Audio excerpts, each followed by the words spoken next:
Ok, entonces hasta ahora estamos viendo el comportamiento básico de 802.11, lo que sucede en el router y su dispositivo Wi-Fi, ya sea el móvil, el celular o un notebook u otro dispositivo, un, un smartwatch. Se conectan y tienen que competir por el medio. Necesitan transmitir de un lado para otro y van a estar peleando siempre por la utilización del medio en el esquema de broadcast, ¿sí? Que es el análisis que habíamos hecho acá. Eh, en términos, bueno, revisamos los tiempos, ¿a qué nos referimos con los time slots? Todo el proceso de sincronización de las transmisiones va a ser, en el caso de infraestructura, va a ser controlado por el access point. Vamos a ver más adelante ese tipo de sincronización. Pero cada cierto tiempo está mandando un beacon, que es un paquete de sincronización que tiene un tiempo. Y todos los participantes de esa red, formada por el access point, se sincronizan, ajustan su reloj cada cierto tiempo de acuerdo a ese beacon que transmite el access point. Y los tiempos que se definen para distintas especificaciones del estándar, en el caso del A y G, que son los más usados en términos de tecnología legacy, que están presentes aún en varios dispositivos, mucho televisor, por ejemplo, Smart TV, utilizan algunos de estos dos todavía.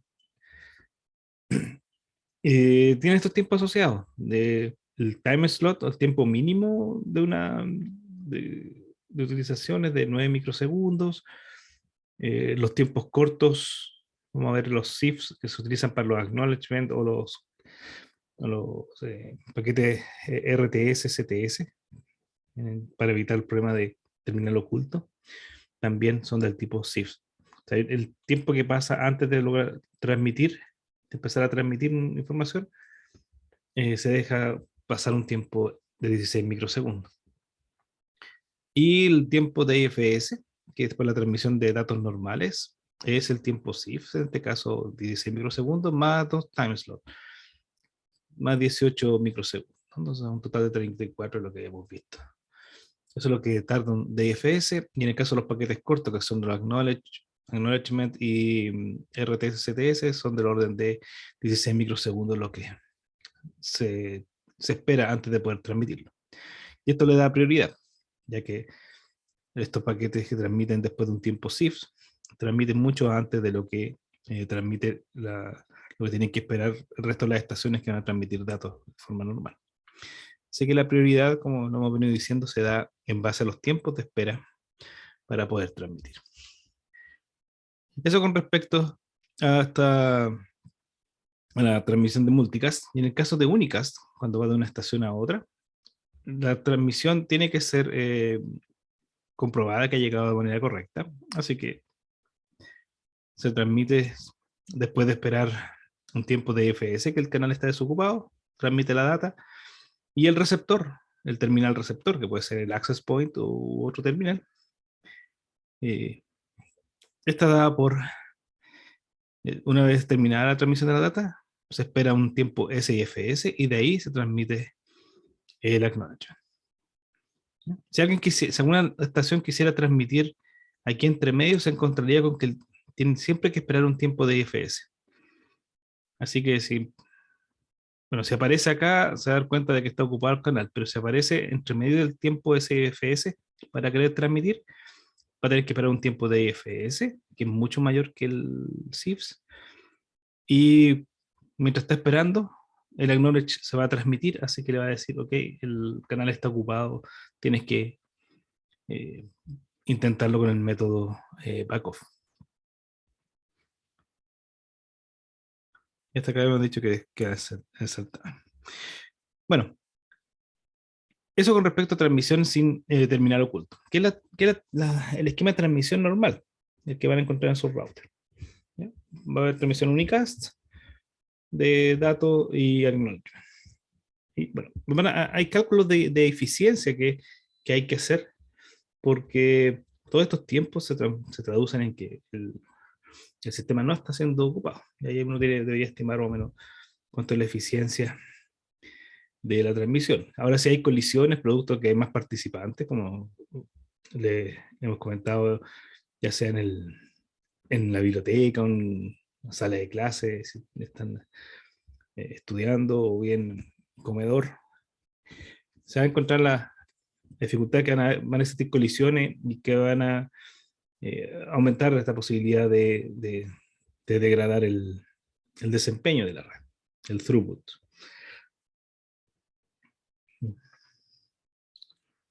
Eh, en el origen, 802.11 define que toda transmisión, en el caso de infraestructura, tiene que pasar por el access point. Así, dos estaciones que pertenecen a una infraestructura desean comunicarse entre ellas. La comunicación primero va desde una estación al access point y luego del access point a la estación. ¿Sí? Es en el draft original y que posteriormente es modificado, es extendido y por razones obvias, si dos estaciones que están en la misma red desean comunicarse, simplemente eh, se, se establece la infraestructura con el access point, pero la comunicación luego de una negociación es hecha entre ambos dispositivos. Así que eso es lo que está primando actualmente. No, no compiten por acceso al access point para poder transmitir, sino que lo hacen de manera directa. Y en ese caso, en general, ustedes lo pueden percibir como bien a máxima velocidad. O sea, si pasan datos de su notebook a su celular o viceversa, esa conexión en la red de sus hogares es directo.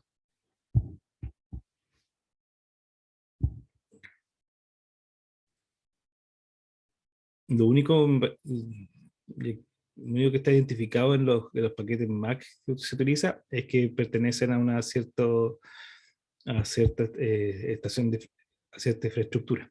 ¿Ya? Vamos a ver más adelante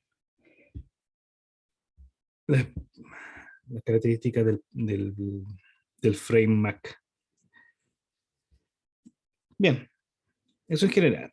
También está la opción para evitar terminales ocultos, el esquema CSMA-CA o también conocido como MACA en este caso. Así lo estamos diferenciando. CSMA solo y CSMA-CA con terminal oculto.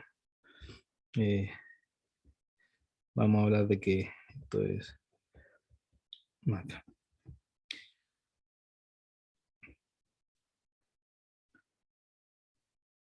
Multiple Access with the Collision Avoidance.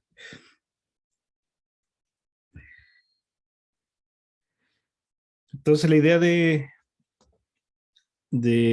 este esquema de terminal oculto es utilizar los paquetes chicos RTS y CTS para dar aviso al resto de que se va a iniciar una comunicación, y así aquellos terminales que están más alejados puedan darse por enterados y no interrumpir la transmisión produciendo una colisión en alguno de los nodos, en este caso en el access point.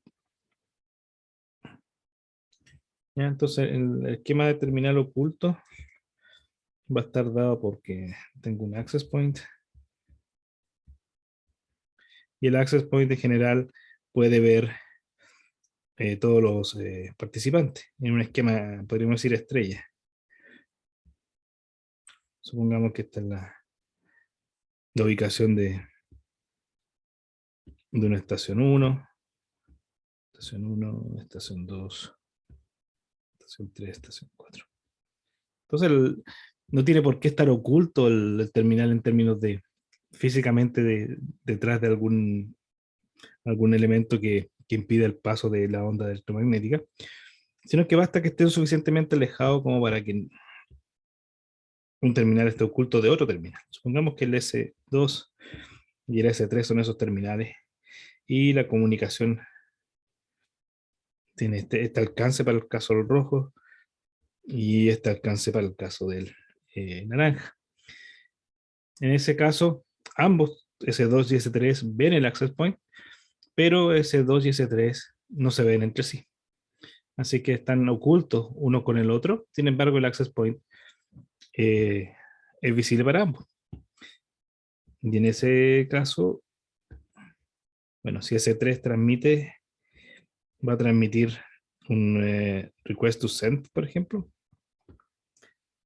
Y este request to send solo va a ser escuchado por el access point. Como es un paquete pequeño, va a ser rápido la transmisión. En caso de evitar cualquier colisión, si es que simultáneamente, por ejemplo, S2 empezará a transmitir, la probabilidad de que colisionen dos request to send es muy baja cuando los paquetitos son chiquititos, de unos pocos bytes. También vamos a ver cuál es la dimensión de esos paquetes. Pero la idea es que una vez que se envía el request to send al access point, el access point va a responder con un clear to send. Y dado que el access point en este caso, por acá, color morado, el access point ve a todos, básicamente, los participantes de esta comunicación. Así que cuando envíe su clear to send, lo van a percibir todos los que estén a su alcance, que debiese ser la mayoría. Pero la idea de un access point es que actúa como en términos de infraestructura como una estrella. Entonces todos se dan por enterados que S3 quiere comunicarse con el access point. O bien, si está hablando de una versión antigua del 800.11, quiere comunicarse con alguien. Y con el clear to send le informa al resto de que detengan las transmisiones porque se va a producir una comunicación entre S3 y el access. Así que no transmitan nada, sino va a colisionar en el access point. Nuevamente, estos clear to send son paquetes pequeños que se envían rápido, así la probabilidad de que colisione con otro inicio de comunicación por parte de alguna de las otras estaciones que están ocultas es baja. Y así se despeja el camino para poder recién, después de esta negociación o de este avisaje, request to send, clear to send, ahora recién puedo transmitir mi data. Y lo hago inmediatamente. El request to Eso send es fue lo que, que, ¿sí? eso fue lo que explicamos en la tarea, ¿o no? ¿Mm? Eso fue lo que explicamos en la tarea del RTS. Sí, sí, sí. Ah, Es casi, bueno, sí funciona. Estoy, es que ahora vamos a ver el diagrama de tiempo para, ya. para Ya. entender. Entonces, request to send, clear to send, eh, entonces el request to send es quien pelea por el acceso al medio. ¿Ya? Pero una vez que es aceptado el request to send y es correspondido con un clear to send, en ese momento esta estación S3 ya ganó el medio. Entonces el clear to send se transmite inmediatamente después y la data que tenga que transmitir S3 hacia el access point se transmite también inmediatamente después, ¿ya? Dejando un espacio de un SIFS. Siempre va a quedar un espacio de un SIFS para estos paquetes. Después del request to send viene un SIFS, después un clear to send, SIFS, y después del transmitir la data, o sea, después de clear to send un SIFS, se transmite la data, después viene un SIFS para el acknowledge del access point, y finalmente, una vez transmitido el acknowledge, ahí vuelve el sistema a pelear por un tiempo de IFS. Eso está detallado en la slide. Bueno, nosotros vamos a ver lo que dice acá. Evita colisión enviando un mensaje corto. Dice a todos que esperen por el tiempo que tarde la transmisión. Ya. Aparte, dentro de la especificación del request to send y del clear to send, así como del acknowledge, en realidad casi todos los paquetes a nivel de la capa Mac incluyen un campo para el tiempo, en microsegundos. ¿Cuánto es el tiempo que va a durar la comunicación? Entonces, todos quienes están escuchando, si escuchan cualquiera de los paquetes que se están transmitiendo, va a darse cuenta de cuánto tiempo falta para terminar la comunicación. Y no va a intentar ocupar el canal, sino hasta que ese tiempo se acabe. Recuerden, esto está todo sincronizado.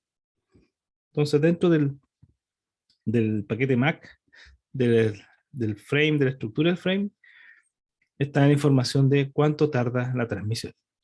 Y cada estación va a agregar o va a definir un vector donde lleva los tiempos. Lleva el tiempo que falta para que el canal se desocupe. Entonces, hay varios mecanismos para evitar la colisión involucrados en este esquema. Está el back-off, están los paquetes pequeños para pelear por el medio, y está el NAB para diferir la transmisión hasta que se acabe ese tiempo. En este caso, bueno, existe el back-off también, toda la definición de la ventana de contención, que era esta ventana que se va doblando, que parte en términos prácticos, parte con números entre 0 y 15. Si hay colisión, el back-off sube a números entre 0 y 31, y así sucesivamente. Entonces, si un frame RTS, lo que decía recién, CTS, data o acknowledge, es detectado, el nav establece con el tiempo de duración del frame, este es un campo en el frame que indica el tiempo. Las estaciones pueden escuchar o sea, si hay una estación que no había escuchado cuánto falta, ahí va a tener posibilidad de setear va a escuchar el medio, se da cuenta que está ocupado, y además el medio, la información que está escuchando le va a decir, tienes que diferir tu intento por tantos microsegundos más.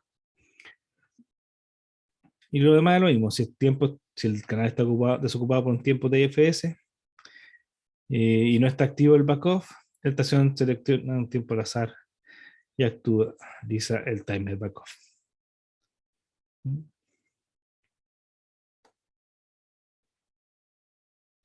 Se comporta igual que lo que vimos para el caso Unicast, pero ahora considerando que tiene que enviar un RTS y un CTS.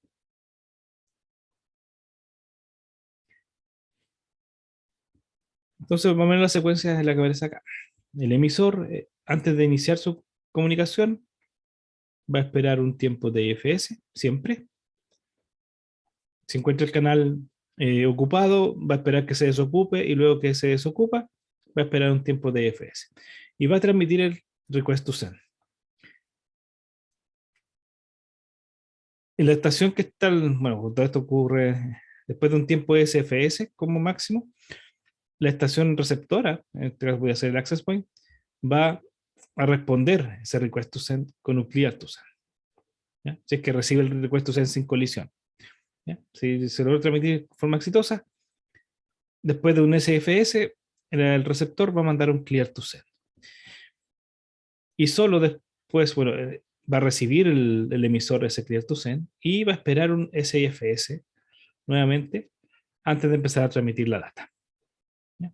En cada uno de estos puntos, luego de la transmisión del request to send, luego de la transmisión del clear to send, y bueno, después de la transmisión de la data, en todos esos casos, todo el resto de las estaciones actualiza el timer, perdón, que le dice cuándo va a terminar la transmisión.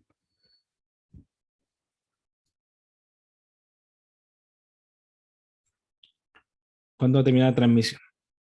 Entonces todos se sincronizan y empiezan acá, y acá se ponen a escuchar el medio. En vez de estar escuchando todo el tiempo, difieren el escucha hasta este punto. Y una vez en este punto, si el canal está desocupado, echan a andar un backoff. ¿Ya? ¿Por qué? Porque saben que el canal ya estuvo ocupado. Si estuviesen solos, el emisor con el receptor, no habría necesidad de este backoff. Eso hay que tenerlo claro. La eficiencia, si bien es ineficiente tirar un backoff y tener todos estos tiempos, en el caso de estar solo, no necesito el backoff. Siempre que voy a escuchar el medio, va a estar desocupado, así que lo voy a ocupar inmediatamente. No va a haber un, ¿cómo se llama? Una espera aleatoria antes de iniciar la transmisión. Si hay más estaciones participando, bueno, el resto de las estaciones se dan cuenta de que hay comunicación dando vuelta. ¿Bien? Así es que en ese caso, como hay más estaciones, la posibilidad de colisión es real, Así que usamos un esquema de diferido de transmisión para evitar la colisión, que es todo que es lo que significa esta CA del esquema. Entonces, esa es más o menos la forma. Ahora, en la práctica, pueden haber fragmentaciones. Si la red está muy concurrida, es posible también ajustar. Esto, bueno, esto más de administración de la red. Es posible ajustar el tamaño de la información a transmitir. ¿Ya? Si en el caso anterior la data fuera muy larga, la probabilidad de que haya errores entre medio aumenta. ¿Ya? Causado desde problemas físicos, es decir, de problemas de interferencia, principalmente eh, la data al tener mayor cantidad de bits, esa probabilidad de error aumenta. Y bueno, ahí viene un trade-off. ¿Qué tanta información puedo transmitir sin tener error? Y cada error me va a costar caro porque voy a tener que retransmitir la información. Para eso se definen esquemas de fragmentación a nivel de MAC, esto es capa MAC, en donde se transmiten los fragmentos simplemente. La estación que se apodera del medio, por medio de este request to send, clear to send, puede definir fragmentos, cantidad de la fragmentación de la data y toda con control del medio. O sea, no tiene que estar de aquí en adelante, una vez que ganó el medio con el request to send, no tiene que pelear por el medio por cada uno de estos fragmentos. Simplemente lo único que va a exigir es que una vez que se transmite un fragmento, el receptor tiene que hacer un acknowledge de ese fragmento. Y de ahí recién puede transmitir el segundo fragmento.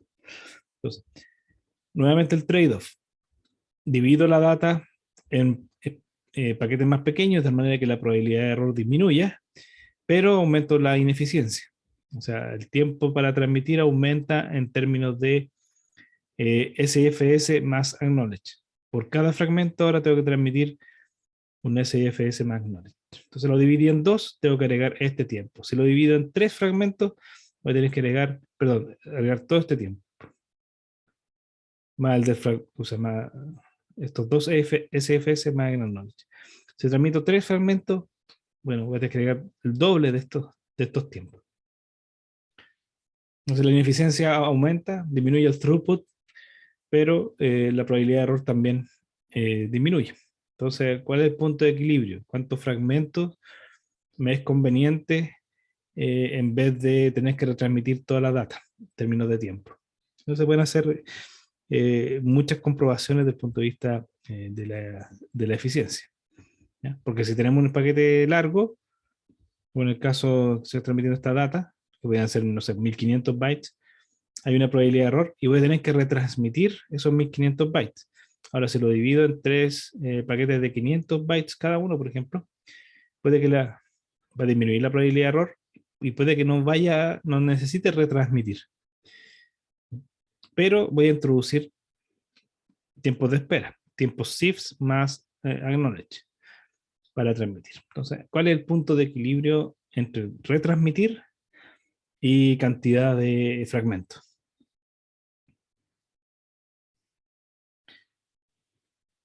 Bueno, aquí hago un cálculo de lo que se denomina un Virtual Carrier Sense, que es lo que perciben el resto de las estaciones cuando actualizan sus vectores los vectores NAV, que tienen el timing de la transmisión. Entonces, el request to send tiene el tiempo de su duración del request to send, más un SFS, más un clear to send, más un SFS, más el tiempo del frame, de la data en realidad. Acá, eh, data, o un frame completo, ¿sí? En realidad sí, un frame data, pero déjame con frame. Más un SFS, más un acknowledge. Entonces, toda esta información es la que tiene contenida el request to send en términos de tiempo, de microsegundos. Después el clear to send tiene su timing más los mismos que vienen después. Esto es común.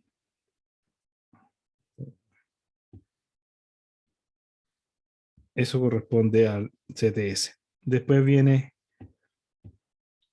el frame y finalmente,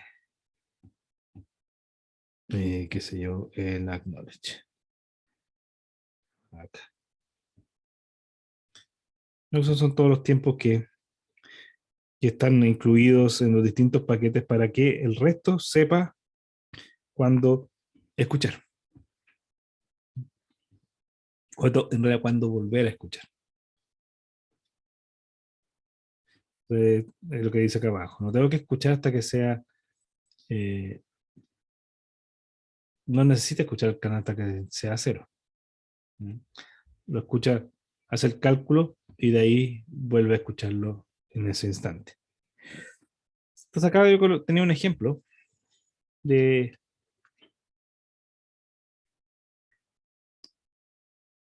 cómo operaría en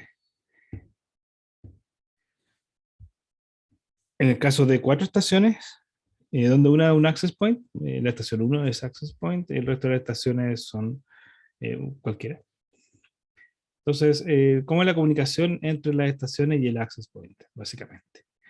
Defino el slot time como 1, cada uno de estos espacios aquí es un slot, time slot.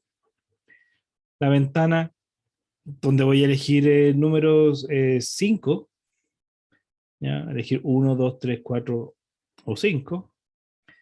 El DFS tiene tamaño 3 time slot. Ese va a ser el DFS tal como está aquí. Tiene 1, 2, 3 el DFS. Y el PFS este no lo vamos a usar. Y el SFS tiene 1. Entonces los SFS, que son los necesarios para antes de un clear to send, antes de un acknowledge o antes de la transmisión de la data, cuando ya tenemos tomado el canal, ese es de tamaño un time slot. Y vamos a asumir que en el caso de que las estaciones S2, S3, S4 tengan que elegir un tiempo backoff, este tiempo va a ser 3 para la estación 2, va a ser un 1 para la estación 3 y va a ser un 2 para la estación 4. Es la ejecución de un experimento en donde estos son los resultados de los backoff en caso de que tengan que hacer uso de backoff las estaciones S2, S3, S4. Y ahora veamos cómo sería la comunicación en la simulación manual de la comunicación de estas tres estaciones más el access point. ¿No? Entonces acá abajo vemos que el access point está transmitiendo data a alguna estación. No sé si está definida. No. Supongamos que el access point está transmitiendo a una otra estación y tiene tomado el medio. Desde el slot time, tiene el tiempo 0 hasta el tiempo 3. Tiene tomado el medio. Y durante ese tiempo, 0,3, la estación 2 en el tiempo 1 se conecta y escucha el medio porque quiere transmitir algo.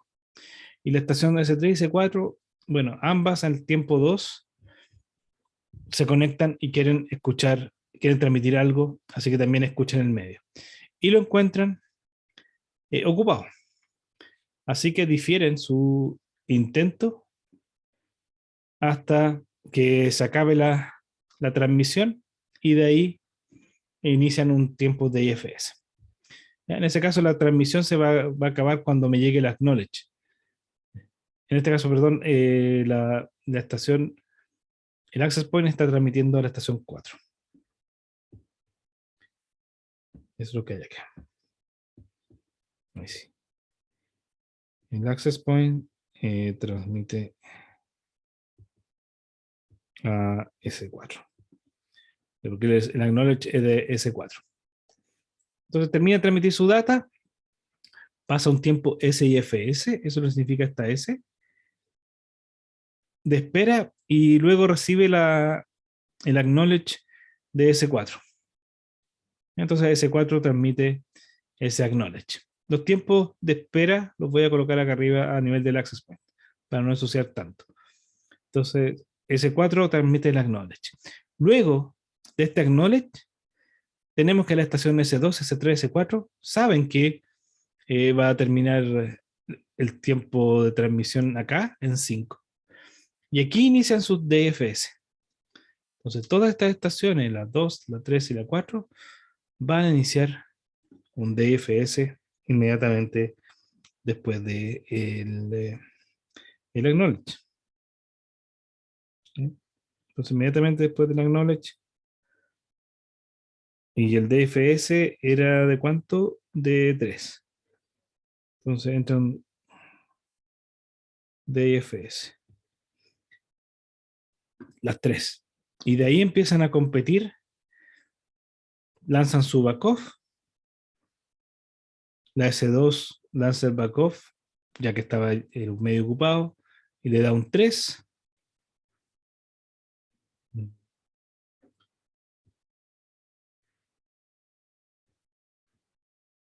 Tiempo backoff de 3. La estación S3 lanza su backoff y le da 1. Y la otra estación, la 4, le da 2.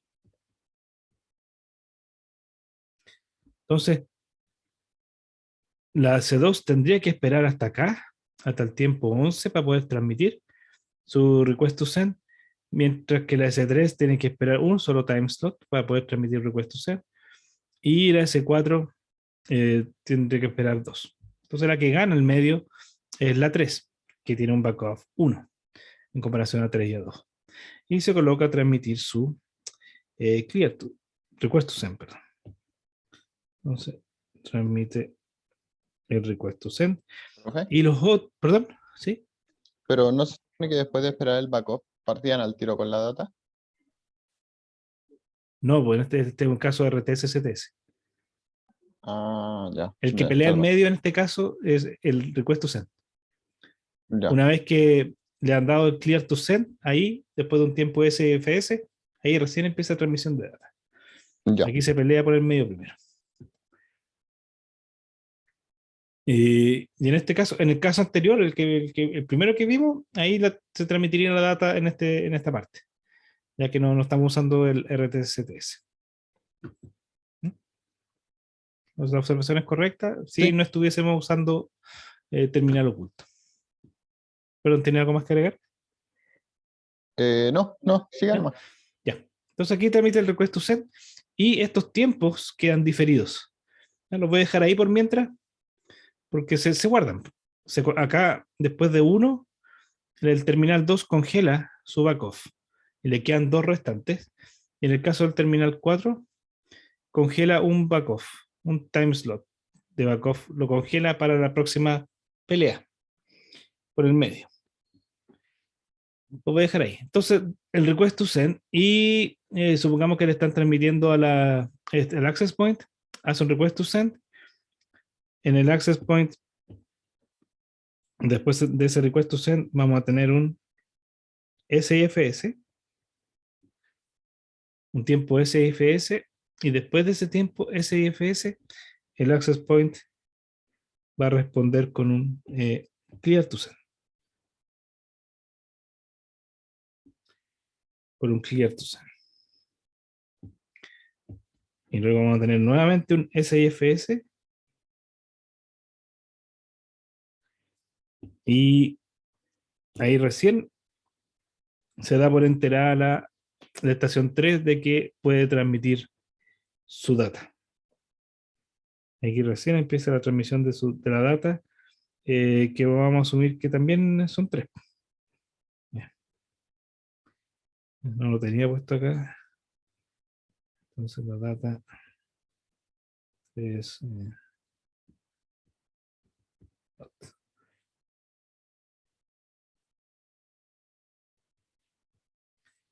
data. Después de transmitir la data, va a pasar un tiempo SFS Acá arriba lo voy a anotar. Este es el que va llevando el tiempo. Y el access point, que es el receptor, va a mandar el acknowledge de que todo está ok.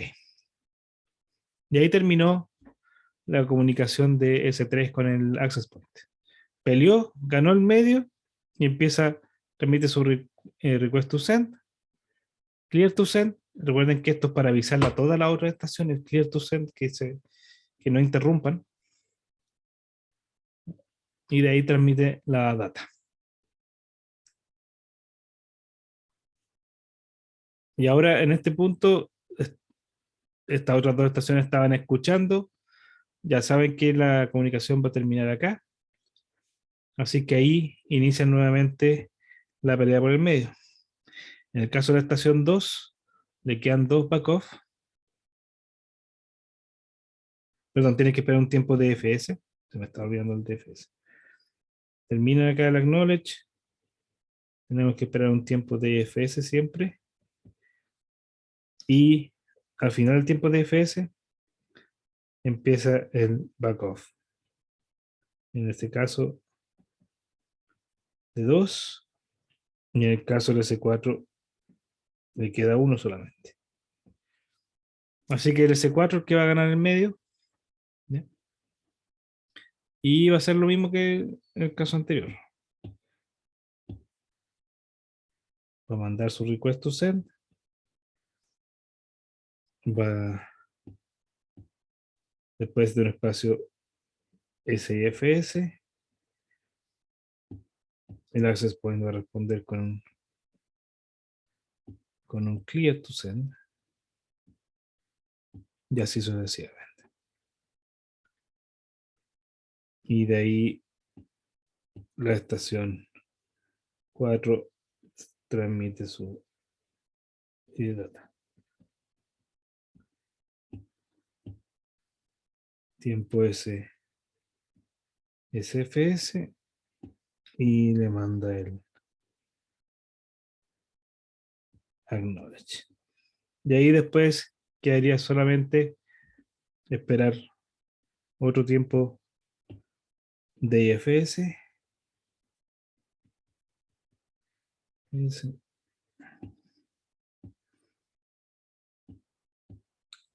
Que se acabe el backoff y ahí continúa la transmisión. Entonces el esquema es simple, se pelea por a diferencia del caso original, aquí es el request to send que pelea y una vez que gana empiezan todos estos tiempos.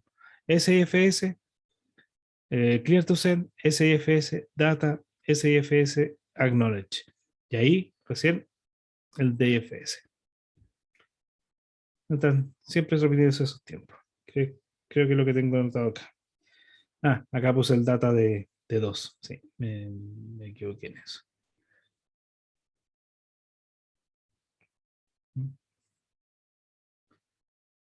Entonces lo mismo que se va repitiendo. Detallé acá la narrativa de esta slide por si le quiere echar una mirada. Ya, pero es la misma descripción que hice recién. Ahí está el detalle. No sé si hay alguna consulta. Profe, ¿Sí? ¿qué pasaría si por algún motivo las estaciones que están esperando se les acaba el backup y todavía no pueden transmitir? No, el backup se acaba cuando hasta que transmiten. El backup solamente actúa cuando sea después de un DFS. En este momento, por ejemplo, Mm, estación 3 tenía un backup de 1 y estación 2 tenía 3, estación 4, 2. Aquí se congela. Cuando se acaba el backup, comienza a transmitir el request to send y las otras estaciones se dan por enteradas. ¿Ya? ¿ya? Si no se dan por enterada, y aquí podría haber un caso anómalo. Si en realidad una de ellas está como se va a dar, el backup podría llegar hasta el clear to send. Sí, podría darse un caso conflictivo, es como una pregunta para certamen, pero no va a este certamen. ¿Qué pasa si tienes razón tú, de cierta manera. Si S2 está oculto, por ejemplo, de S3. S3 va a terminar su backoff y va a transmitir su request to send. Pero S2 no tiene idea. S2 estaba escuchando el medio, lo pilló desocupado ahora, echó a andar su backoff, tenía 3 y sigue corriendo. Está acá, sigue corriendo un tiempo más, otro tiempo más, hasta que el access point manda su clear to send. En ese momento, escucha el clear to send. ¿Cierto? ¿Sí? ¿O hay alguna duda? No, sí, sí, se entiende, El profe. clear to, claro, porque el clear to send lo van a escuchar todos. Esa es la idea. Estamos en una infraestructura y la idea es que el clear to send lo escuchen todos y sea el request to send el que no escucha. Entonces vamos a encontrar con que el S2 se le acaba el backoff en este punto y va a querer transmitir. Y lo va a hacer, va a transmitir, pero va a colisionar con el clear to send.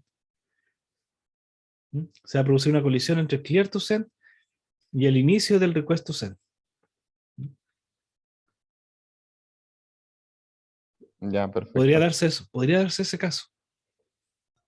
Y ahí más adelante vamos a ver qué pasaría en ese caso. Ah, no voy a revisar. No. Los Ah, ya. casos, los casos de ese estilo. eh, Uno puede sacar estadísticas con simulaciones. No sé, no todos los simuladores incluyen estas posibilidades así como anómalas.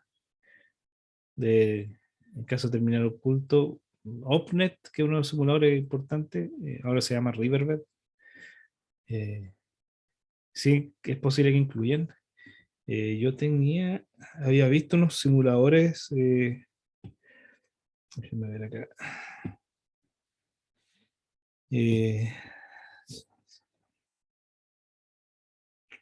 Acá habían 2 simuladores uno en base a Python, que son como no sé si son tesis de magíster o memoria, no me acuerdo qué universidad.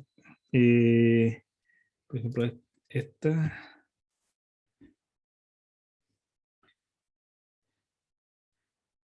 Python Based Simulation. Aquí uno puede simular distintas estaciones y más o menos ver las estadísticas de cuántas colisiones se produjeron y en qué condiciones. Esa es la idea de un simulador, de probar todo, hacer esto que hice manual de manera eh, automática. Bueno, ustedes tuvieron, no sé si ustedes tuvieron un curso de simulación con el Sí. profesor O Nicolás sea, al Cabrera. menos yo sí. Sí. Bueno, ahí ven un montón. Entonces aquí uno puede generar redes de número de estaciones, el ancho mínimo y máximo, bueno, el SID para poder repetir la simulación, el data rate, esto es para 802.11n me parece, no, ahí está. Y se pueden sacar redes de estadísticas, métricas, no sé si hay acá algún caso de métrica, resultados, yo no me he dedicado a ver las métricas que tienen acá. Ya, profe, entiendo. Pero era una pregunta nueva, que Sí, no, no, no hay está bien, está bien, problema. está bien, está bien. Pero el caso de una colisión, claro, se va a interrumpir la colisión y vamos a tener que volver a... siempre hay un mecanismo de recuperación. Para todos estos casos, un mecanismo de recuperación, que si la información se ve dañada, bueno, se sigue. En este caso habría que esperar reiniciar el que estaba transmitiendo el clear to send, lo saca de su buffer y todas las estaciones que escucharon la colisión tienen que volver a lanzar su backoff. Ah, ya. Eso era justo lo que quería saber, eso. Creo que sí. No sé el detalle. Debiesen volver a lanzar el backoff. Porque si no lo haces así, si te quedas, puedes de nuevo colisionar. Tienes que generar un nuevo punto aleatorio. Si no, se va a dar nuevamente de que S3 y S2 no se van a escuchar y S2 va a elegir el mismo número, S3 va a elegir el mismo número y van a colisionar. Entonces tenemos que generar un nuevo escenario aleatorio para ver si podemos evitar esa colisión. Lo que no estoy seguro es si el backoff se incrementa. Yo creo, tendería a pensar que sí. También para dar posibilidad a elegir un número mayor y así esperar más tiempo. ¿Ya? Si solamente elegí el número entre 1 y 5, puede que se dé este escenario nuevamente con alta posibilidad. Entonces tendría a pensar que voy a elegir un número ahora entre 1 y 10. ¿Ya? Para tener mayor variabilidad en los números de backoff y así evitar también este problema de colisión. Son detalles que había que revisar en el estándar precisamente, qué sucede en ese caso, qué es lo que pensaron los diseñadores del estándar. Pero esos casos son anómalos y no es la idea acá. ¿Ya? O sea, hay ejercicios, hay uno que está puesto en el certamen, perdón, sí, certamen del 2019, que están en aula, que es de este mismo tipo. Y ahí se da, que no me acuerdo qué es lo que se da.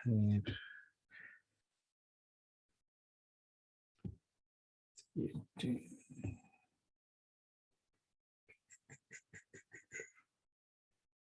Eh, eso, otros documentos.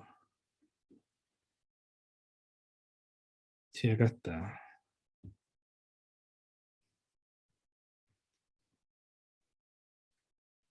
Este otro escenario, claro, había uno que quería transmitir antes y se encontraba con data. Así es que difería su transmisión hasta el final. Después hay otro que quiere también transmitir y se va a encontrar con el acknowledge. Así que va a diferir su transmisión. Pero por ejemplo no, se encuentra con que no hay nadie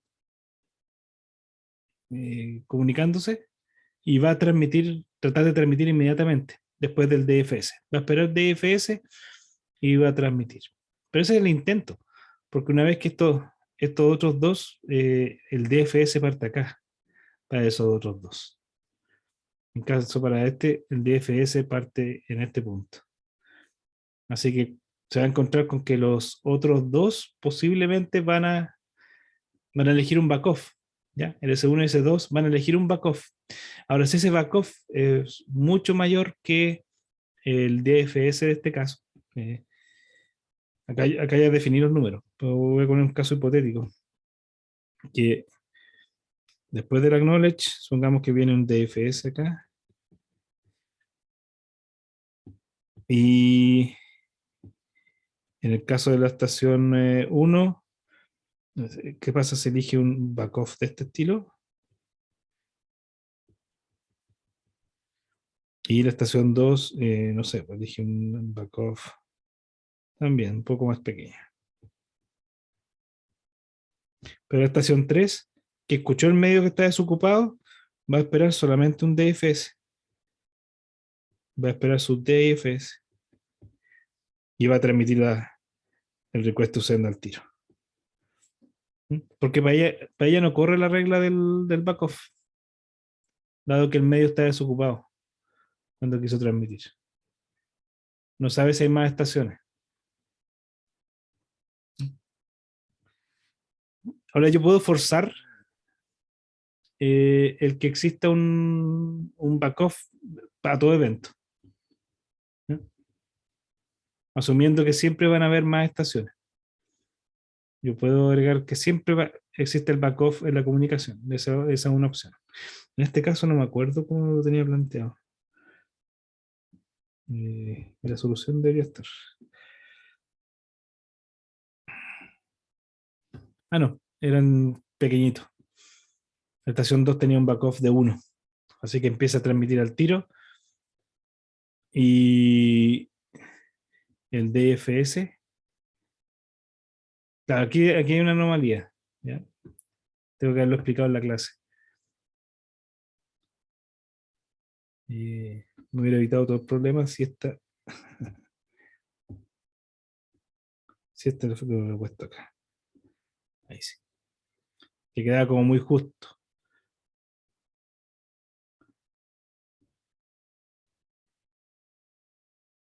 Con este aquí va a esperar un DFS. Va a esperar este DFS. Y de ahí va a transmitir. Pero se va a encontrar con el inicio del request to send. Entonces estos dos van a colisionar. Ya, ese caso lo saqué de acá.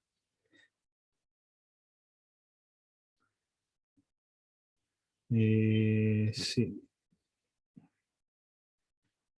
Finaliza el AC. S1. La estación 3 tiene data para transmitir. Creo que pasa en el slot 8.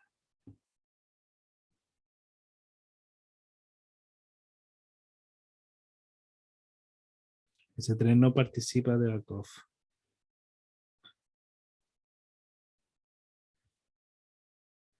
Aquí me quedo muy justo. Sí, no me acordaba de esta parte. No, porque les traiga confusión.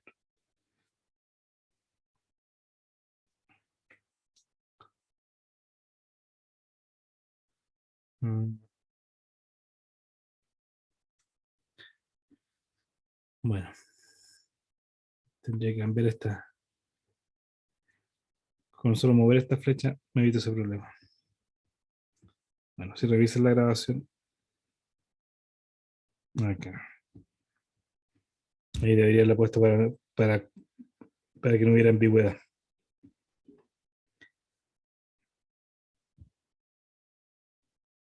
Ok.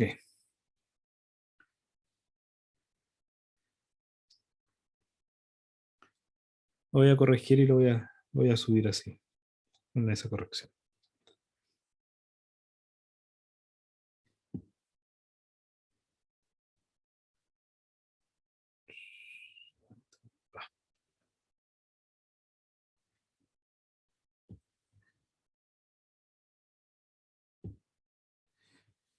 Bien, este caso.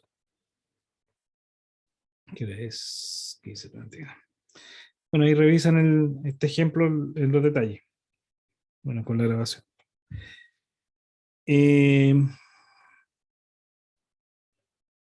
Servicios de tiempo crítico. Este esquema es de es DCF, Distributed Coordination Function. O sea, la coordinación está distribuida todos en base a estos tiempos, DFS, SFS y escuchar el canal. De alguna manera se coordinan para poder transmitir sin problemas. Pero existen otras modalidades que son puntos de coordinación, coordinación forzada. Cada access point transmite cada cierto tiempo un beacon, en un tiempo que es variable, no un tiempo exactamente fijo. Lo que sí es que el contenido de este beacon, de este paquete pequeño de sincronización, tiene un tiempo, y ese tiempo es relativamente preciso. Cuando se transmite el beacon puede variar, pero el tiempo que representa ese beacon es preciso. Entonces, en general, cuando uno utiliza la modalidad de PCF, cuando uno necesita calidad de servicio, necesito tener acceso al medio cada cierto tiempo, no estar peleando por el medio, por el acceso. Uno puede controlar que en la infraestructura, en este caso el access point, defina un tiempo que es libre de contención. Entonces, donde las unidades o las estaciones solicitan acceso a este espacio, y el access point se los garantiza. El beacon es como una especie de encuesta en la cual las estaciones lo escuchan y tienen información, responden en un cierto periodo de que quieren usar el esquema PCF, y el Access Point, si está de acuerdo, le asigna que cada cierto tiempo va a tener acceso al medio sin tener que pelear por él. Y esto se puede usar, por ejemplo, para el caso de transmisión de video, de audio, que pudiera tener requerimientos de delay. Entonces, si uno puede garantizar que ese tipo de aplicaciones eh, tengan una calidad de servicio que no sea a la mejor del tipo, perdón, lo mejor posible, ¿no?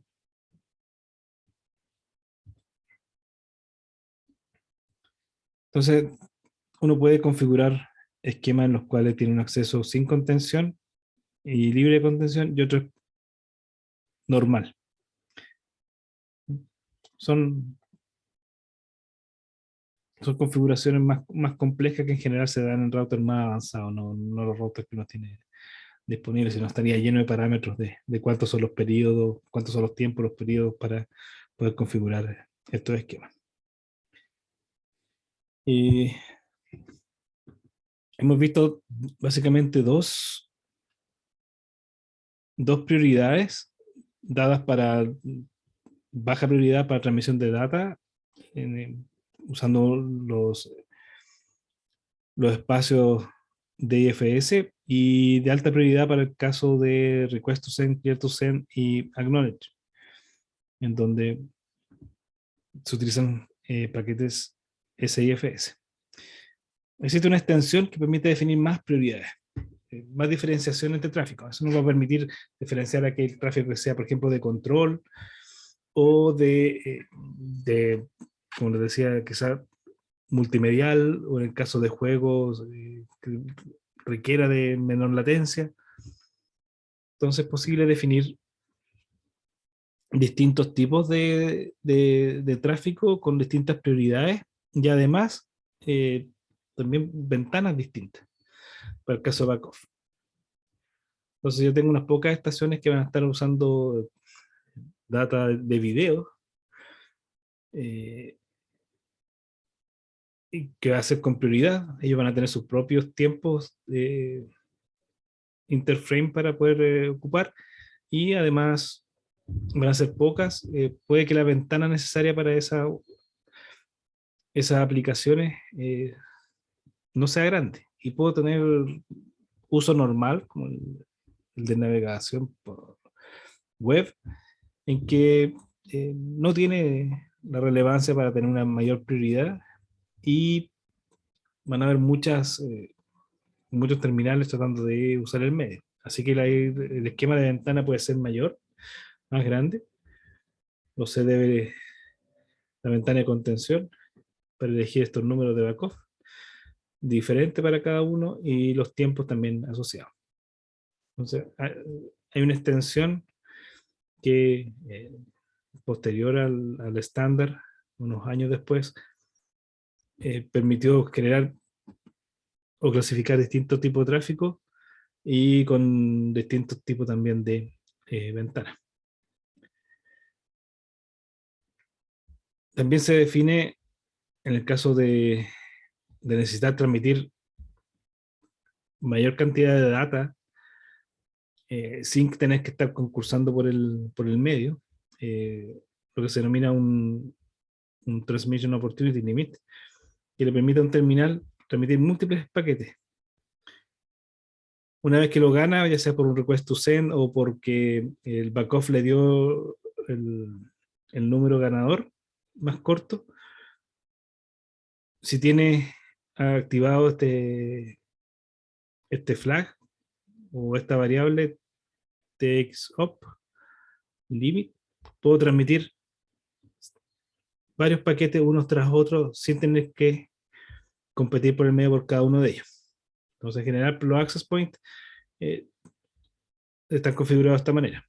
La data de bajada que va desde el access point a su dispositivo, notebook o celular, en general mayor cuantía que la que sube desde su dispositivo al access point. Así que por cada transmisión, por cada intento que hace el access point, se le permite concatenar uno tras otro varios paquetes sin tener que pelear por ello con el medio. De la manera que dar esta simetría, dado también los requerimientos de asimetría. Bueno, eso está este es el esquema normal y este es el esquema extendido, donde hay varios tipos de prioridades de tiempo entre frame y bueno, el resto se mantiene más o menos similar. Hay distintos tipos de ventanas de contención dependiendo del tipo de tráfico que se requiera. Y por último, para tener una idea qué es cuál es la información de los paquetes MAC, en el caso del MAC de datos, el frame, existe información de control, desde dónde hacia dónde va la comunicación, si es desde el access point, por ejemplo, hacia un terminal o de un terminal hacia un access point, eso está identificado en el frame de control. Si vamos a usar manejo de energía, si es una retransmisión, si hay una fragmentación, va a haber un bit que dice que hay más data por transmitir. ¿Ya? La versión del protocolo. Estos frames de control se han extendido en las nuevas actualizaciones del 802.11. Que sé yo, el N, el AC, AX, ha ido variando. Vamos a tener 2 bytes que nos van a permitir establecer el tiempo. Este es el tiempo que va a durar la transmisión. Distintas direcciones. En general se va a usar la dirección en la primera dirección, pero estas otras van a depender de cómo es la infraestructura que estoy trabajando. No voy a entrar en mayor detalle. Control de secuencia y bueno, el cuerpo o el payload que va desde 0 a 7951 bytes. Y bueno, estos son bits para corrección de errores. Entonces, dentro de las direcciones, también se identifica el BSS. Esto es importante porque a nivel MAC, yo identifico si pertenezco o no a una red, que sería el BSS. Esta es la identificación de la red a la cual me voy a conectar, a nivel MAC.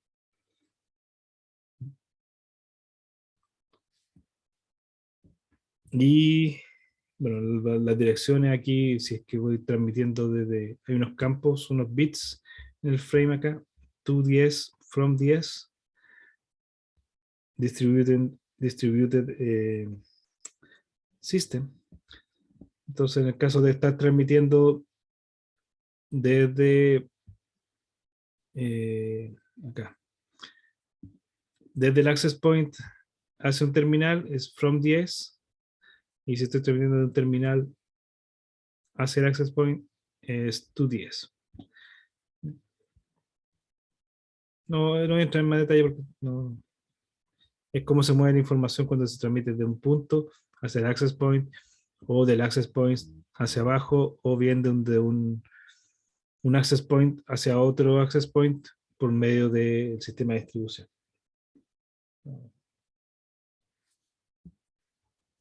No hay más detalles que eso. Y con esto termino. Lo que sí, estos son los frames para los especiales, los acknowledge, request to send y clear to send. Son bien cortos, como pueden ver, comparados con el frame, no tienen payload, tienen solamente los 2 bytes de control para saber de dónde a dónde van. Tienen la duración en 2 bytes para microsegundos de duración y la dirección de quién lo recibe. Hay un código de chequeo de error. Entonces son de 10, 14 bytes. En el caso del acknowledge, del mismo tamaño es el clear to send. Y el request to send es un poquito más largo porque tiene dos direcciones, la del transmisor y la del receptor. Entonces sabe a qué le está mandando y de dónde proviene para después responderle con un clear to send hacia el receptor. Y así este es el que va a informar a todos que alguien quiere comunicarse. Eso. Dejamos hasta acá la clase. Después viene la parte de sincronización, que es como lo más interesante. En realidad, el access point, cada cierto tiempo, entre 20 milisegundos y un segundo, manda aproximadamente un segundo, manda un beacon. El beacon también compite, no tiene prioridad, compite con la comunicación. Si está ocupado el canal, va a estar diferido y de ahí se va a transmitir el beacon. Pero el beacon lleva el tiempo, lleva la cuenta precisa, no importa si se adelantó, perdón, si se atrasó, se va a ajustar el timing dentro para que todo se mantenga sincronizado. Y así todos conocen el time slot y pueden usar la información de tiempo para diferir las transmisiones en vez de tener que estar esperando que se desocupe el canal. Ok, estimados, muchas gracias. Chao, profe, muchas gracias. Nos vemos Sí, nos vemos el Lunes. lunes. Sí, el lunes.